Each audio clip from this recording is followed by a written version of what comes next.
আবু হে হুরায়রা রাদিয়াল্লাহু তাআলা হতে বর্ণিত, আল্লাহ রাসূল রাসূল সাল্লাল্লাহু আলাইহি সাল্লাম বুঝি বললেন, না সেই আমি আল্লাহর শপথ যার হাতে রেখেছ তোমার বেঁধে প্রাণ মোরে তোমাদেরকে উপকৃত কোন হতে পারবে না সুতোয় যতক্ষণ তুমি না আমি তার নিকট রেখেছ তার বেঁধে পিতা মোরে ও সন্তানাদি কোন চৈনিক সুতো ভালোবাসার পাত্র হই। জানি না আবু মাসউদ হতে গোপনে বর্ণিত,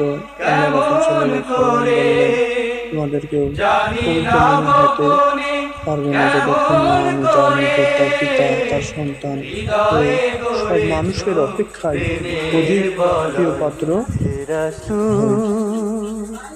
বুঝি না সব আমি কিছুর চাইতে আল্লাহ রাসূল রেখেছ বেঁধে প্রিয়। মোরে কোন সুতোয় আমাদের তুমি ভালোবাসার রেখেছ বেঁধে মোরে কোন সুতো আল্লাহ রাসূল তোমারি নামে আনন্দে দুলি আল্লাহ